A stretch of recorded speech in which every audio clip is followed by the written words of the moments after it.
So right now we're heading to meet up and interview Jelayne Shelton, social media influencer slash comedian, MC. She does it all. Jelayne is just very, very spontaneous and off the cuff, so you never know what to expect. So I'm gonna try to keep up with her. We'll see. This might be my biggest challenge yet. But episode 6 of the show, Jelayne Shelton. Let's rock and roll. Ladies and gentlemen, I give you the latest and greatest invention known to world mankind of the United States of the regions of the Netherlands. Don't go there cause I ain't with it. I just hit 39,000 followers on my Instagram. All of my kids are asleep before 9 p.m. Thank you, Jesus. 1.5 cup water. Oh my goodness, your ears are still here, but you're not here.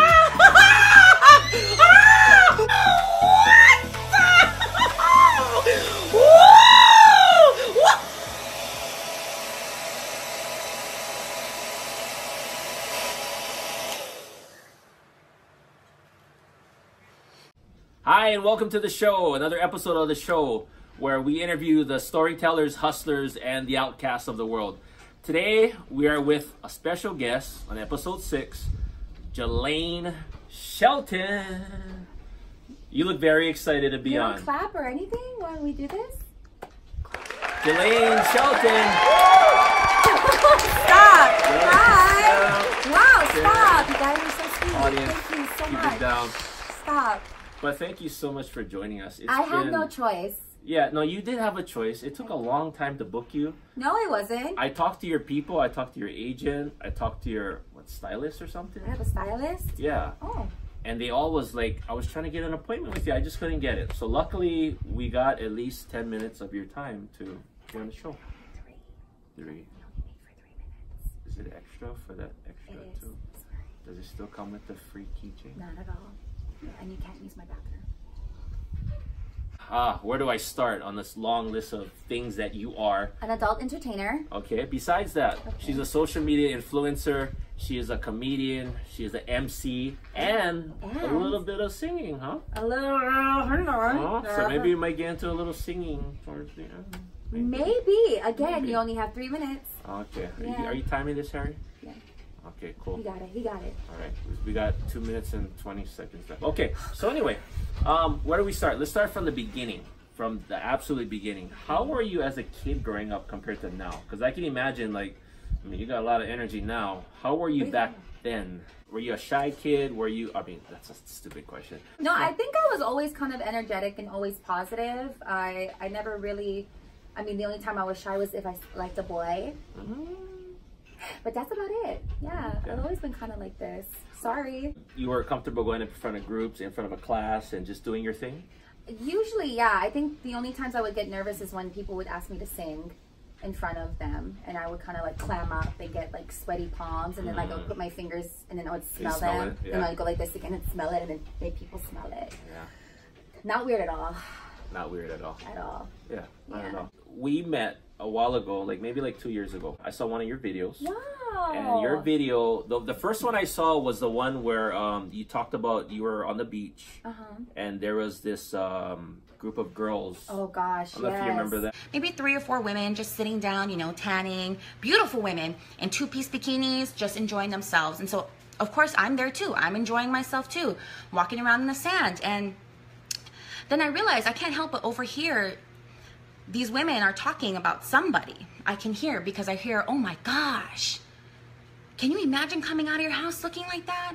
Another woman, I heard another woman say like, girl, her stomach is flapping everywhere. Oh my God, I'm like getting sick. I'm getting sick. Another woman said like, she probably can't keep a man. Look how disgusting she looks. And I'm, me being the person I am, I'm looking around because I'm like, what? Who are you talking about? Who are they talking about? And I realized, it clicked real fast. Oh, wait. It's me. They're talking about me. So I had a split-second moment, honeys, where I was either going to take off my earrings and go tittle from 1 to 10, tittle, boom. Or I was going to take a deep breath and approach them calmly and ask what the issue was. So I took the high road because, of course, today is Sunday. It's Jesus Day. Jesus can see all. My mom can see all. So I thought, okay, girl, you don't want to end up on cops. So we're going to take the high road. I went over to the women. I said, you know, happy Aloha Sunday, ladies.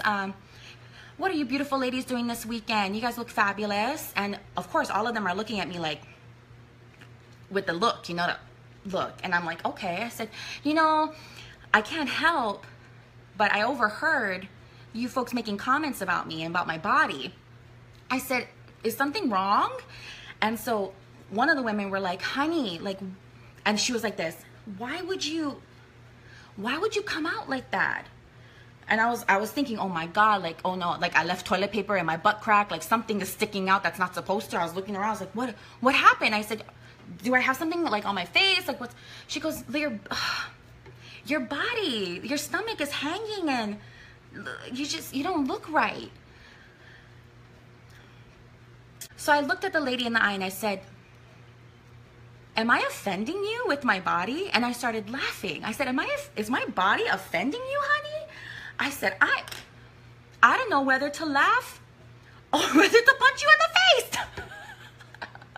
So I did it like this. I said, you know what, ladies, you know what, take care, God bless. I apologize if I offended you in any way, and you have a beautiful Sunday. And I left. And as I'm walking home, I'm thinking to myself, oh, Jelayne, like, girl, this ain't the first time that this has happened to me, you know. I've gone to the beach wearing much less than this, and I see the looks, I see the people, I see them making, you know, comments and stuff, and I'm thinking, like, when did it become such a crime to love yourself? You know, making fun of my appearance, which has happened time and time again. But in that moment, I was just so sensitive. I had just given birth to a child, and I think that really sparked me to speak up about it. And that's why I did that live. And that's probably one of my most memorable and most favorite lives I've ever done. Was that one of your first like videos where it was really raw and you kind of told a story that was definitely real? Okay. Yeah, okay. I think because before that I was doing like I did the face mask and I did like a lip sense review. Yeah, so it was just funny, like comedic things. But that one was just me being like, hey, this is who I am and you're gonna love me or you're not. And I remember you emailing me after I did that one, and that's when Coach came into my life and he's never left. Yeah. Not without a price, at least. You want me to leave, you gotta pay for it. Yeah. After I saw that video, I contacted you because you were mentioning that you were training for the Spartan race. I was. Yeah. So you were training for the Spartan race, yeah. And you did that video. Yeah. You like just told it like it is. Yeah. And you were. You're gonna laugh. I can 100% yourself. Aww, that's what I liked about it. I contacted you and I said, you know, I know you're training for the Spartan race. Mm-hmm. Would love to train you. Would love to help you get there. And that's kind of how we met. And that's exactly how we met. And you trained me for the Spartan race, and I completed the Spartan race.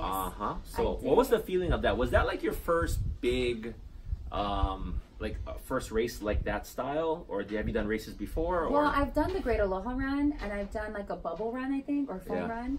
But nothing to that extent. I mean, that's just something that was never in my vocabulary. I've seen people complete the Spartan race on like, you know, social media, and I was like, there's no way in heck. And what were you thinking?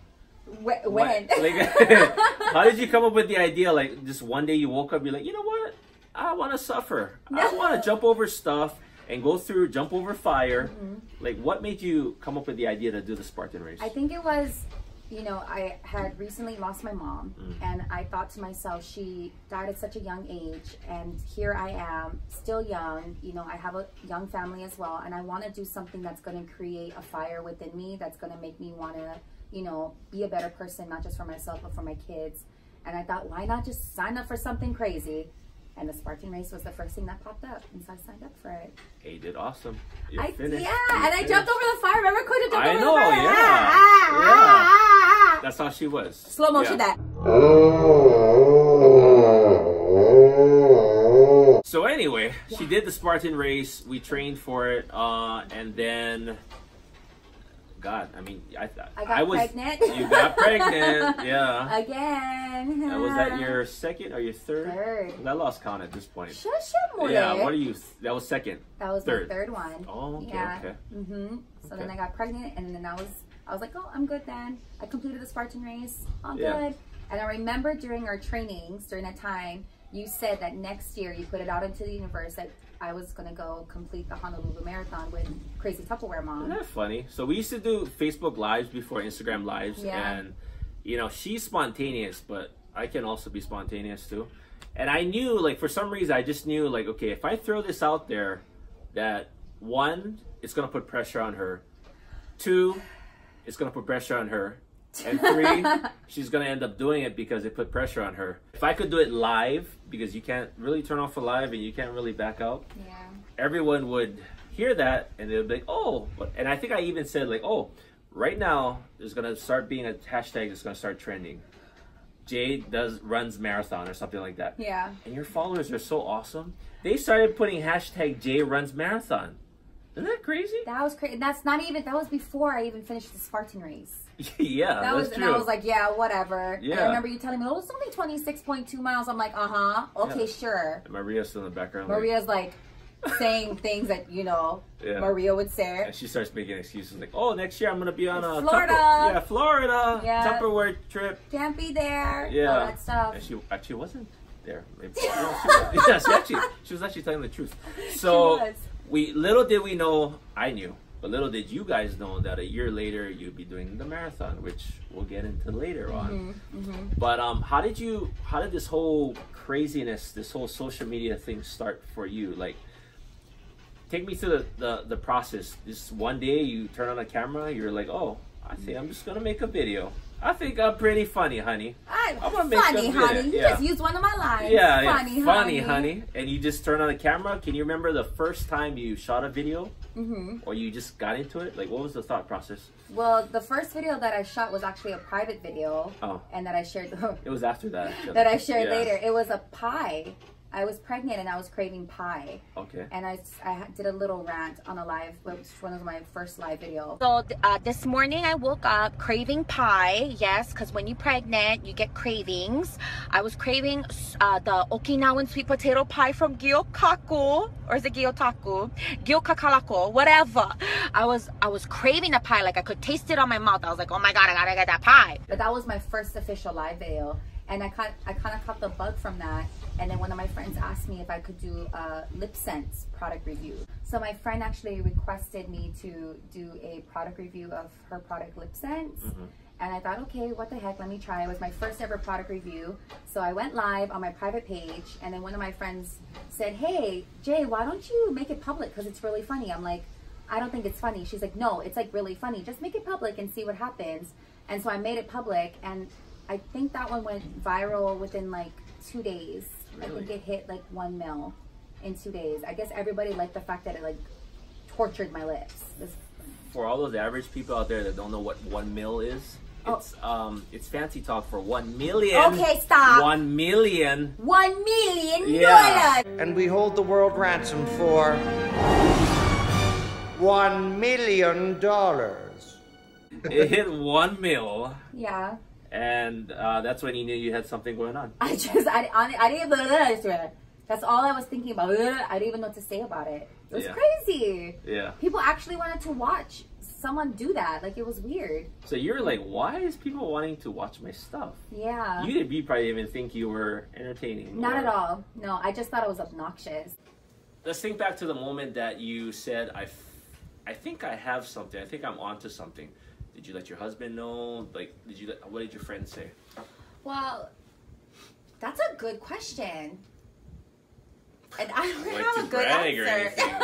I mean, Barbara Walters, eat your heart out. Barbara Walters? Barbara Walters. Barbara Walters. Yes. Oh my gosh. Walters. Stop. Barbara Walters. It's like butter. It's like butter. They're like butter. Butter, like butter, and those legs and those sparkling stockings. Again, butter. Butter. Yes, we'll get back to that. Yeah, right after these messages. Oh, okay. Hi, have you ever had butter? Do you remember that moment that you were like, okay, I think I'm onto something. People are starting to watch, people are starting to comment. I have people following me that I don't even know. Do you remember that moment? I do. Yeah, I cried.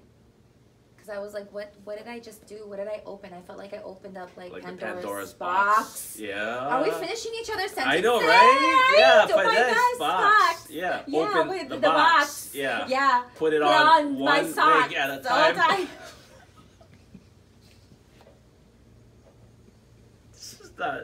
This is gonna be a hard interview.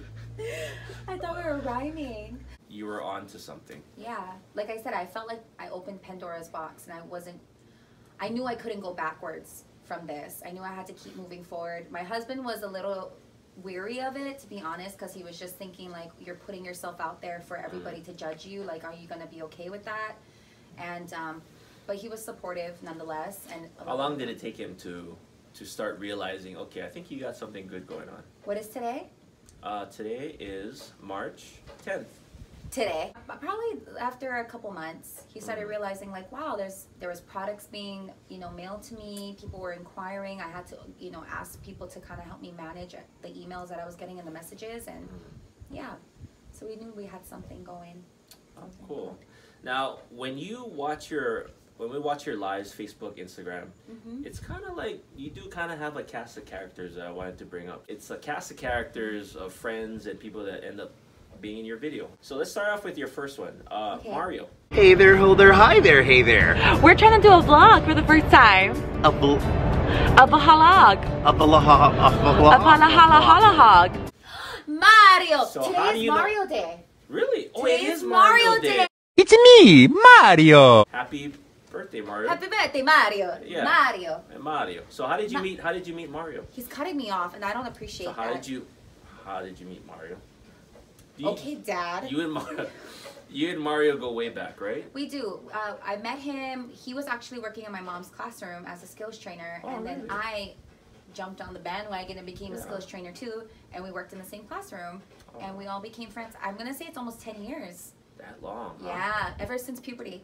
And every time you guys are on video, I feel like you guys just flow with each other. You guys can literally... Kind of like this. Yeah. Yeah, it's like the time of the month with both of us there. You know the time, like, your ex? Oh, yeah, totally. It's like, it just flows, like, right out. Yeah, heavily. Yeah, yeah, for us, you're like the lighter days. Me and Mario are like really, really heavy days. Flow. Thank you. Anyway, next person on the list. Yeah. And it's like, you can't think about you without thinking about her, is the crazy Tupperware mom, yes! Maria. Is that a chin strap? Is it a jock? What? I don't know. Is it a jock strap? Oh, girl, is this one size fits most? You have to strap it on, Mary.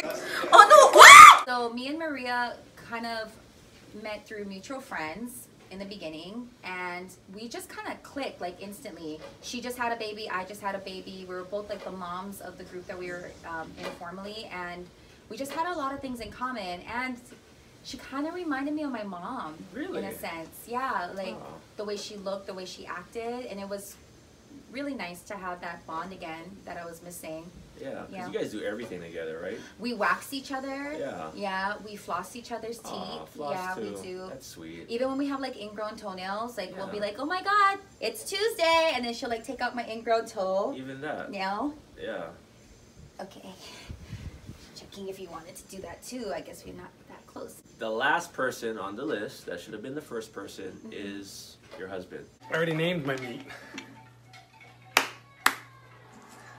Really? What's its name? Richard.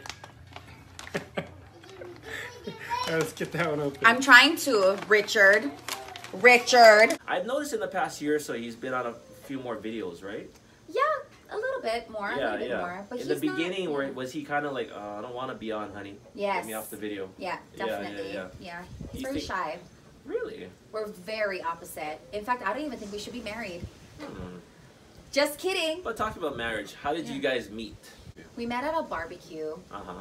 It was a 5th of July barbecue, and my boss at the time invited me to this barbecue because actually my husband is her best friend. Oh. Yeah. And so long story short, we met there. He chased me around with a half-dead centipede, and I fell in love instantly. Wow. Instantly. So you guys are opposites. Very. Total opposites. So how would you explain his personality versus your personality? He's an introvert, and he's very, very intelligent. He is, actually. He is. He's very intelligent. Yeah. He is very thorough when it comes to like work and getting organized and all that stuff. And I am just the fun, hip other side. I've always wondered, how does an introvert and an extrovert kind of get together? You know, because you would think you'd be more attracted to someone that's outgoing, or they're like loud or obnoxious, right? So what got you about him? he knows when to calm me down. Oh, okay. And to kind of, you know, bring me back to the world that we live in. Yeah. And Earth. Where do we live? Earth. Earth? Earth. Earth. I don't See? have a list. I don't have intelligence. Okay, Earth. Earth. Yeah. Earth. I bring him back to Earth. And then I bring out like the spontaneous side of him. So that's the balance right there. Last year, we kind of shared a moment. You did your first marathon. I did. Right? So, two-part question. First of all. Okay, wait, I gotta burp. Yeah. I'm sorry. Is that how you burp? Yeah. I'm sorry. Excuse me. Don't look at me when I do it. I hate to see how you cough. Oh, it comes out the other end. Oh, okay. It's weird because I think my like phalanges, they're like really widened. So when I burp, it's like, it just. Yeah, phalanges. Because you are like a philanthropist. Why? I'm not a religious. Phalanges. Phalange. Go on, sorry. All right, so how? Wow, I heard that one. I wasn't sure if the couch moved or that came out of you. Was that you? No. How was your marathon? How was the first marathon? I mean, you would know. You found me on the side of the road. I found you, but in like a cradled position like this, crying my eyes out. She didn't look like this when I found her. Let me tell you. I was crying my eyes out. I mean, how would you compare it to like labor? Like childbirth. I was gonna come on and say it because I personally don't know, but I can imagine like that's gotta be on the top list of painful things. Oh right? yeah, I mean number 1 is childbirth. Number 2 is a marathon. I would want to say they're like here. They're right next to each other. I didn't have any training. You knew that. Yeah, you weren't training. I wasn't training at all. I did it as a gag because you told me, "Oh, do that marathon." I was like, "Yeah, whatever." Yeah. And I just went in it thinking that, oh yeah, I'll just go as far as I can, and you know. You know what's funny is that now I remember because me and Maria was talking about it, and then you, I think you right before you registered for the marathon. Yeah. You like text me. You're like, "Oh my God, I'm gonna register for the marathon." I'm like, "Are you serious?" I was just joking. Yeah, me and Maria was like, "She's actually gonna do it." Yeah. Cause you put it out into the universe, and I can't back out. So we were texting back and forth. She was like, "Is she really gonna do it?" I'm like, "She's gonna do it." She's gonna do it. Yeah. So you registered and you said, "Oh, I'm gonna do it right now," and you registered. I did. And then the marathon began. So take us through like from mile 1 or leading up to that race morning. How did you feel going into it, and when did it start getting hard in the race? I was extremely nervous when I woke up. I think I woke up at like 2 o'clock in the morning just because I was really anxious. Yeah. Because I was thinking to myself, okay, everybody knows now, because I posted it up. Everybody knows I'm going to be doing this marathon. You know, what's going to happen? I've never done one before. And I remember you were texting me, you're like, don't worry, you know, just pace yourself. You're already entered, so that's as far as more people do, you know, whatever. And usual trainer coach talk, right? Usual. Typical coach. Typical coach. Motivating. She's not really licensed. Yeah. Rejected. Yeah. It's got my CPR certification. Certification? Yeah. So I got my number, got dropped off at the starting line, and I just remembered like this sense of like positiveness. Like it was just like so, like it just exudes everywhere. Everybody's like on a high. Like we're gonna start this marathon. You know, baby, you're on fire. Pew, pew, pew, pew, fireworks. Everybody, like fireworks everywhere and everything. And you're just like, oh my God, I can do this. Yeah. I can do this. And then like about 5 minutes in, I was like, I can't do this. Like I was like already, I wore the wrong shoes. Yeah. I didn't pack. I packed like maybe like 1 bottle of water. I didn't bring any snacks because I was thinking it's just it's just a walk. It's just a walk. I walk every day. I walk every day. Everything will be fine. And I think in the first about 5 to 10 minutes or so, I got a blister. And I was like, okay, this feels very uncomfortable. But I kept going and going and going. About what mile do you think that was? That was probably not even like 2 miles in. Okay. That was like right in the beginning stage. And then I had to shishi real bad. And I was already getting like a cramp in my calf. And I was like, this is not what I was expecting. I mean, what happened? I was hyped up back there. Where's the fireworks? Where's the fireworks? Katy Perry was back there on the bus singing. Where is Katy Perry now? And then where is everybody else around me? Like I felt like I was the only one. It gets quiet out there, right? It gets super quiet. Yeah. But I thought to myself, you know what? I made it this far. No, but my husband's not even up, so he can't even pick me up. So I'm gonna just keep going until maybe like the 10-mile marker. Yeah. And then I think I made it to there's a 10 mile, right? Or like there's a 10-mile marker, yeah. And then I think a half half a marathon marker? So I made it to the half. Okay. I made it to the half, which was like right in Waikiki. And I remember my body going towards that finish line to the half, but my mind was telling me like, you know what? No, you already made it halfway. You can keep going. You can keep going. And I remembered passing that line, and I thought to myself, holy, like you can't turn back already. Because I knew if I weren't mentally, you were there already. I was there. Know, you were committed at that point. Oh yeah, I was committed because I thought to myself, if I quit from now until the finish line, I won't get a medal, number one. Yeah. And I would always remember me not finishing, and I would just hate living with that, you know. Yeah. And so I just kept going. And I remember I called Maria. I called Maria and our good friend Paka, and I was crying to them. I was sitting on the grass, and they're like, but you made it so far. You're almost there. You're almost there. And I was like, no, I'm not that far. Like, I'm way far away from the finish line. I remember, I think I might have reached out to you, or I texted you or something. I can't remember. No, not at all, because you're not important. Not at all. Yeah. Nope, wasn't on the list of people. Sorry about it. Wasn't a lifeline. It's not like you were texting me. Yeah. I was. Okay. No, oh, were you? And I called my brother. And my brother kind of, you know, we had a heart-to-heart. He's like, you know, mom is there with you. Like, you can do this. You can keep doing it. It was the most painful experience physically I think I've ever been through, minus childbirth. And it broke you down mentally too, It broke me down mentally to the point where I reached, I think it was like the 20-mile marker. And then out of the abyss comes this, is he Polynesian? Masculine, handsome gentleman. Yeah.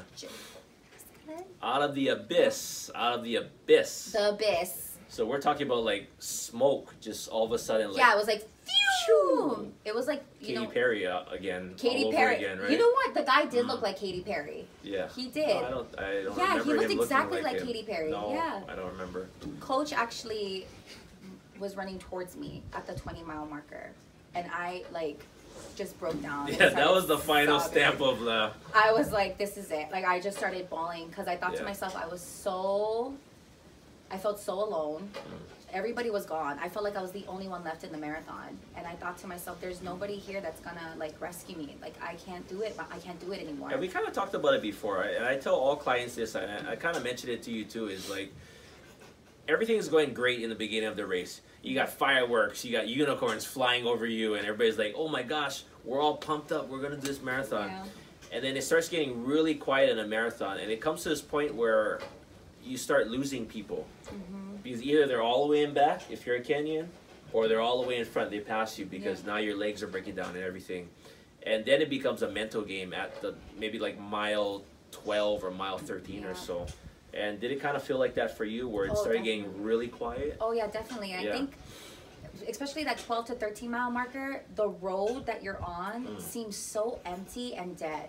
Yeah. Like, there's just like nothing. Like, you can't see anything ahead of you, and you don't even want to look back because then you're gonna like faint. I don't know. Because at least if you see something ahead of you, like, oh, mile 20, at least there's some kind of hope, right? Yes, yeah.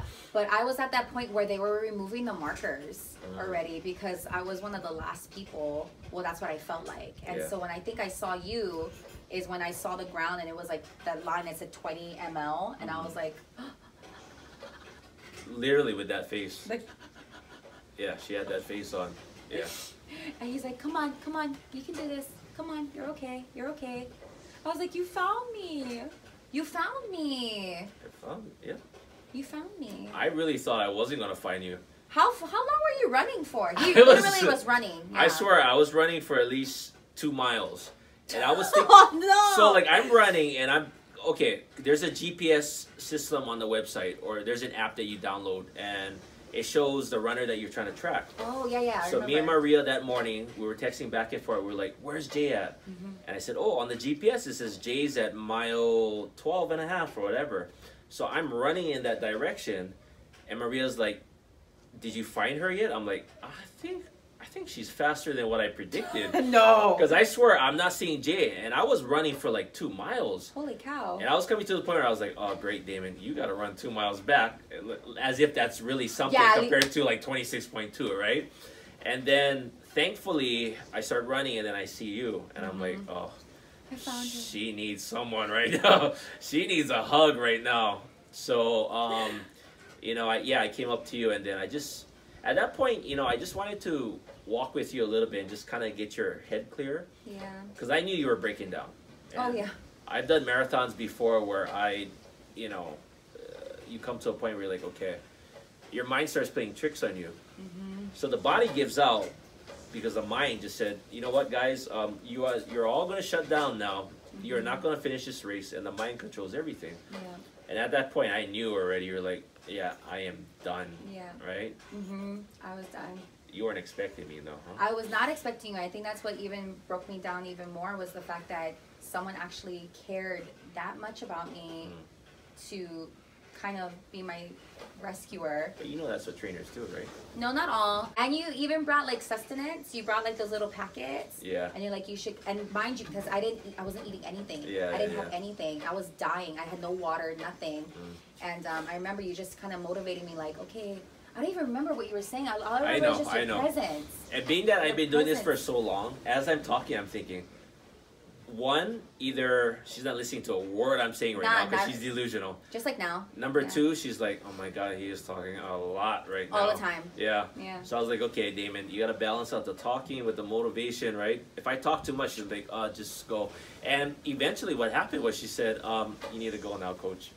Because I wanted to prove to you and to myself and to everybody else that I could finish it on my own. Yeah. And I knew I could because I felt like you gave me that added like boost. But I knew I could do it. But you finished in the end.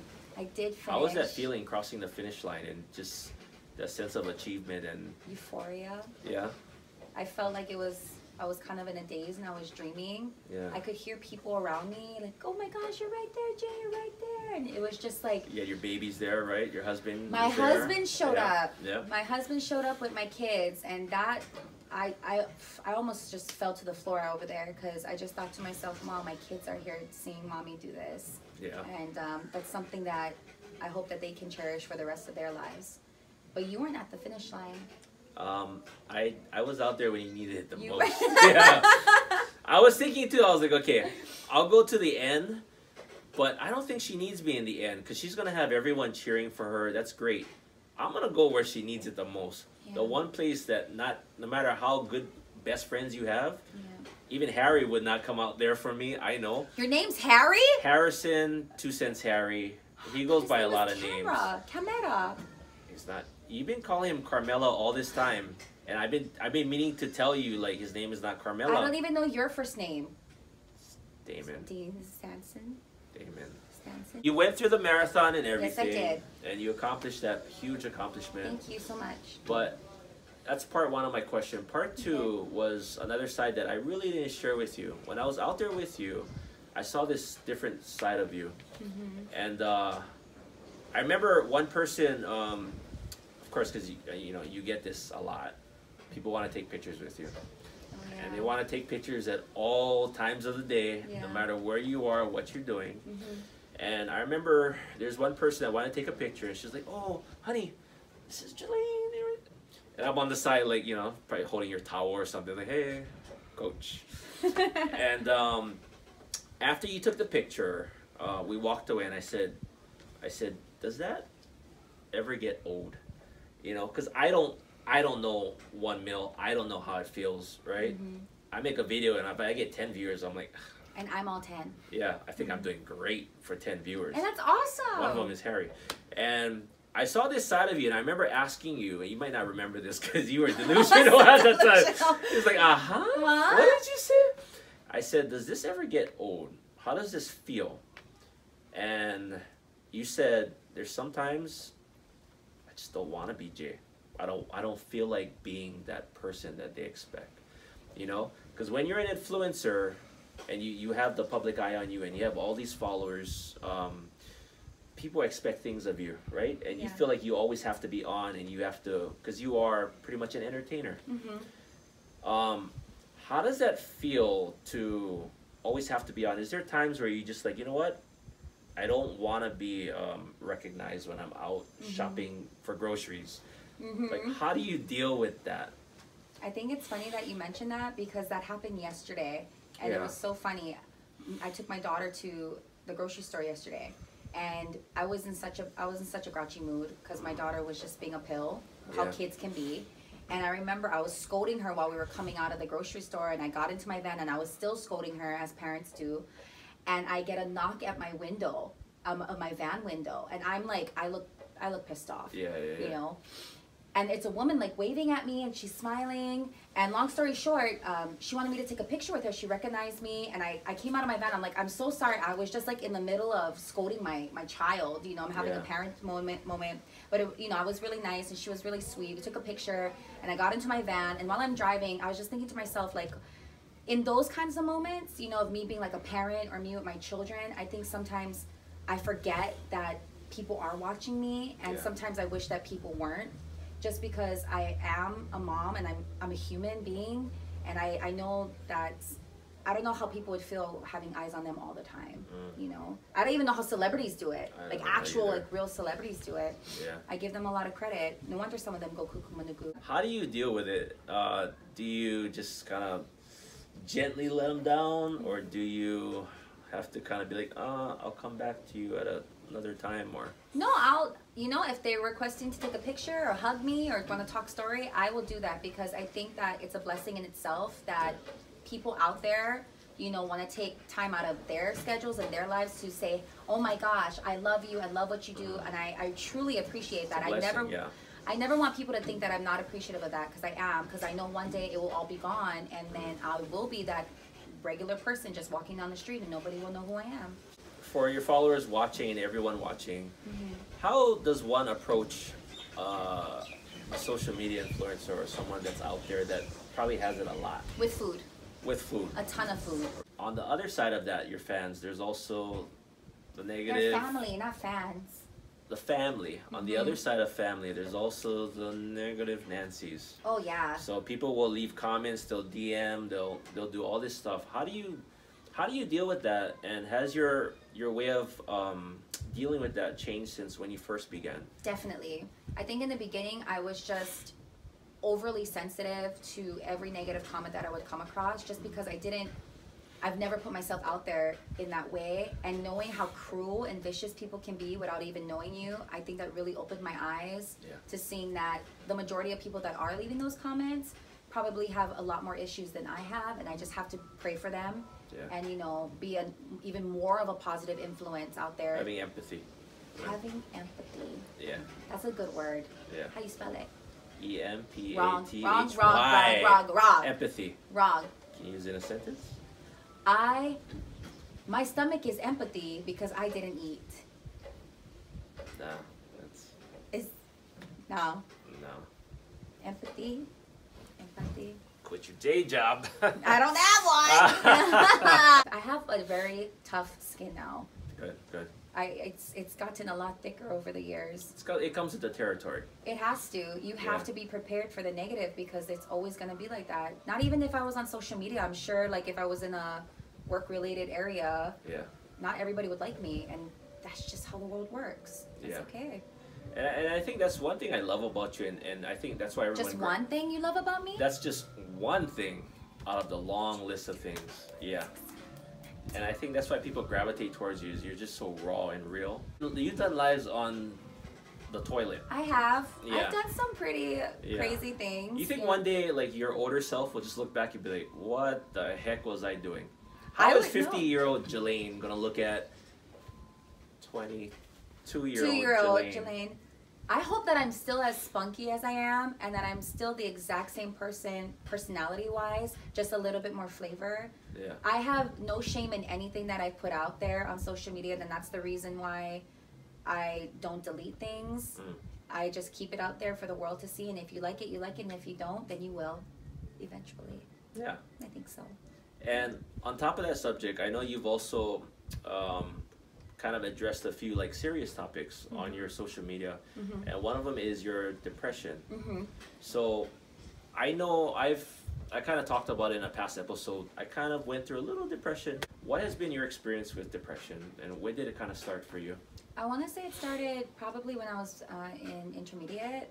I started getting bullied a lot because of my weight, and it took a very heavy toll on me, you know. I would have never thought that you would have been bullied. Oh yeah. Because you're so confident and you're so out there, you know? I would have never thought that. And I think that's why I use my personality so much Yeah. as kind of like not like a weapon, but kind of like a shield, because I would get bullied so much about my weight and my looks that I would kind of turn it around, and I would not bully myself, but I would be the joke of my own jokes. You would make a joke out of something so that everyone else wouldn't. Would pick on it already. Yeah, So yeah. I would pick something about myself that would normally get picked on. But then that started building, well, I guess breaking down my own self-confidence at the same sense. So I had a taste of depression starting early in intermediate school, and it would, it would come and go, kind of like a wave. It would come and go, come and go, come and go. And then when I started getting into my early 20s, I think that's when it started to get a little bit more heavier for me. Yeah. How do you deal with it now? Do you still get it to this day? And I mean, everyone has bad days and good days, but how do you deal with it? I feel like I have a better hold on it. I can manage it a lot better. Last year was a really dark year for me. I'm not gonna lie. I mean, my husband can attest to this. I think it's a miracle that I'm here today, because my mind was just not clear anymore. I was just going through so much, and completing the marathon gave me a new sense of life. And gave me a new sense of peace, and I keep reliving that over and over again. The marathon, I say it all the time, but the marathon completely changed my life. And if I keep telling myself, if I can complete that, I can go against this whole depression and anxiety. What's your advice for people who are going through depression or anxiety and all that stuff? Like, what would you say to them? Seek help. Don't bottle it up inside. There's always going to be someone out there that will listen to you and will be that friend when you need it the most. Either if it's in the middle of a marathon or just a phone call. But ask for help. There's no shame in that. And don't be afraid to speak up about it, because you're not alone. There's been times where, and again, one of the many things I love about you, in case people wonder, like, they see you and they see the followers and they see the, how do you say it, the fluff and all that stuff, right? And they think, is she really like that behind the scenes? Is she really that person? And I remember there's been a couple of times where maybe I was going through I was going through some rough patches here and there, and I really appreciated those times where you text me and you were like, you know what, Coach, how you doing? Just checking on you. That takes a lot for someone to do. I've worked with many people over the years, and for someone who in your position, because you always have people coming at you and texting and emailing, so for you to take the time and say, just checking, Coach, how you doing? Just wanted to drop a text. I really appreciate it. I just want to say thank you. Well, you are very important in my life. I'm going to text you until I'm dead in the ground. I might even text you when I'm up in the sky. Like, that'd be creepy. Hello, Coach. Yeah. Ooh, spooky! Oh, wow. So you would say it in an Adele voice just like that? Hello. Yeah, like that. It's me. Ooh, spooky. Oh, that's spooky. Creepy. Well, I would hope that I treat you the same way that, you would treat me. So you've been to the marathon, the Spartan race, and now... we just saw you on the news not too long ago talk about your weight loss journey, right? Your goal is to drop 100 pounds in a year. It was. Okay. Has it changed since then? Yes, it has. Really? It has. I was so focused on that number. I want to reach 100 pounds. I want to reach 100 pounds. Yeah. But I feel like I wasn't realizing how much more things I wanted to gain as a result of me becoming healthier. Yeah. So it's not just about me losing that amount of weight. It's about me gaining more confidence. It's becoming happier, healthier, of course, for me and my children, and just setting a positive example for everybody around me. So what is the difference between now versus when you first started doing the Spartan and started getting into shape? Do you have more confidence now? Do you have a better outlook on, some people will just see, oh, I just want a six-pack, or I just want to lose this weight. Has your outlook and perspective changed on that? Definitely. I'm not looking for a body type to fit. I just literally want to be healthier. I'm keeping myself more accountable. I think when I was doing the Spartan and the marathon, of course the marathon I had no training whatsoever. I was eating junk. I just didn't care. And I could feel that. Effects of it. I could feel the effects of it. And with the Spartan I was training, but I still, my diet wasn't the best, and I was still dealing with a lot of demons at that time too. I just feel like I have more clarity overall. Yeah. Yeah. I know about like maybe, when was it? Maybe like a week ago or so. Okay. You contacted me, right? I did. And you had an idea for Oh yeah. an event coming up soon. Tell Oh my everyone about gosh. that event. So, me and Coach, or Coach and I, right? Coach and I. Oh, public school, ladies and gentlemen. Coach and public I, school. shush your mouth. Yeah, public Coach school. and I was thinking it would be such a great thing if we maybe got together as a hui. Mhm. Yeah, as a hui. Hawaiian for Hui. Yeah. Hui. And Yeah. kind of went on for a walk. Did a little bit of a marathon training, and we could call it Jaywalk. That was horrible. Get it? It's Cause like we finish each other's sentences. Jaywalk. Cause Jaywalk. was that good, Harry? Was that good? Jaywalk. Are we yelling at them like jaywalk? Oh, now you're yelling. Why are you now all of a mad? sudden you're getting crazy. Okay, why are you having an I was calm attitude? earlier. I'm sorry, I but said I'm just really jaywalk. enthusiastic You started about it. yelling at them. I just was wondering, should we be more enthusiastic? Because you're just sitting here like, I was- jaywalk. So when is this jaywalk gonna be? Sunday, March 31st at 8 a.m. Cool. Ala Moana Beach Park. And what do people need to know before they attend this?